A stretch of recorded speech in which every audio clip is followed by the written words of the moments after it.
Presidents are not kings. Federal judge destroys Trump's absolute immunity defense against impeachment. Trump admins claim that WH aides don't have to comply with congressional subpoenas is a fiction that simply has no basis in the law, judge ruled. The whole point of forming the Republic, the House, the Senate, the Supreme Court and the presidency was to do away with kings and their ilk. My question is, at what point is this criminal behavior held accountable? Seems like the Oompa Loompa is going to get out without any real consequences regardless of what law he breaks.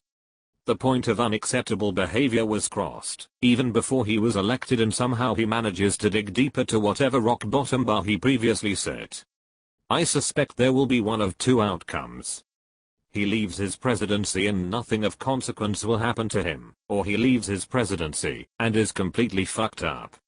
Nothing will happen whilst he is still in office. To him, getting fucked up afterward will be the same as nothing of consequence. Either out of brain damage, or out of spite. His worst nightmare equals his financial status displayed for all the world to laugh at. This. I don't believe he has ever been a billionaire. I believe his metric for being a billionaire is owing more than $1 billion, and not paying it back. He did lost over $1 billion at a time, when everyone was making money. He truly is America's worst businessman. If you mean the casinos thingy, that was a money laundering operation in all likelihood. And with one ruling, 1,000 Thanksgiving dinners just exploded into family warfare. Lol. I'm going to Thanksgiving in an extremely pro-Trump household, I mean everyone down the kids. I can only imagine how bad this Thanksgiving is going to be, lol. Just remind them that they can either support the Constitution or Trump, and if they don't like the Constitution they can get the fuck out of America. It's my new favorite thing about the facts at hand. Trump supporters are constitutional traitors. Period. This won't work. My dad exclusively watches Fox News, and they convince him that Trump never did anything wrong. Anything bad, they usually straight up leave out. This. I've had a few debates on my FB wall with, typically, reasonable people. Literal facts don't matter. They see nothing wrong with what's going on. I also read recently that people won't admit that Trump is wrong because it's essentially admitting that they are wrong. We want to support our own bias. Dude, Facebook is a cesspool of the most ignorant pig-headed people there are. At least on Reddit someone will say something factually incorrect and get hit with a deluge of information showing they are wrong. I've never seen that on Facebook. We have alternate law. Trump, probably.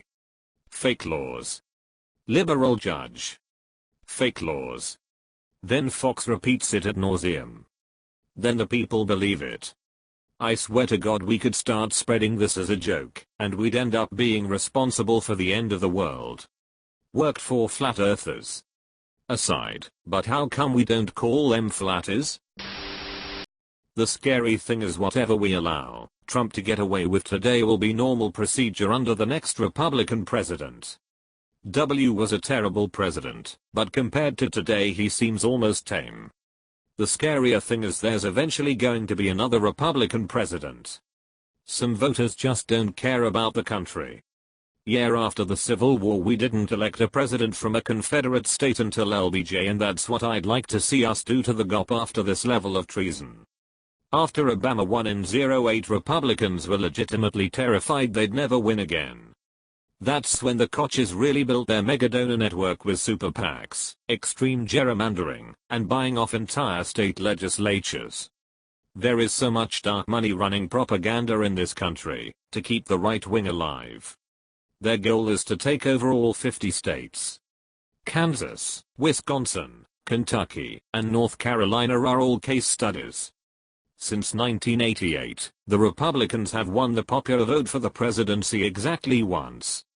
The current iteration of this party is a masterclass on how to consolidate and maintain power through machinations, procedural manipulation, and stonewalling despite being outnumbered and unpopular.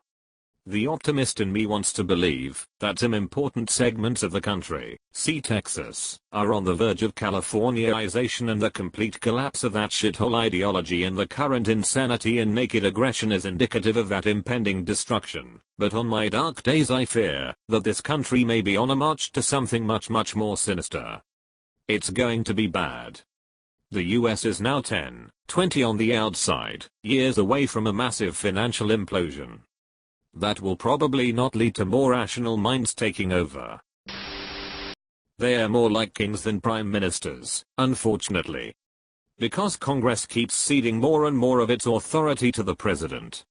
I know many of them predicted the deleterious effects of political parties, but it doesn't seem like they even conceived of the idea of one branch of government willingly prostrating itself to another and handing over all of its power. They didn't. The separation of powers almost wholly relies on the concept that man is going to be greedy. What maintains the balance is each branch constantly pulling against the others. The Federalist Papers never considered a political party full of cowards would be elected to the majority. Yep. Madison and others seemed to consider this the Constitution's greatest flaw, even at the time. Yes, I also saw Hamilton. Calm down.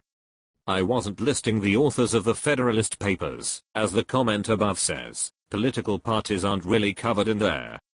I didn't even say the others as you quoted.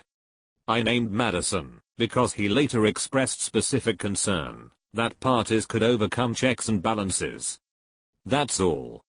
I googled it. I literally pulled up Google to check who wrote the Federalist Papers. Why did it need to go to a judge?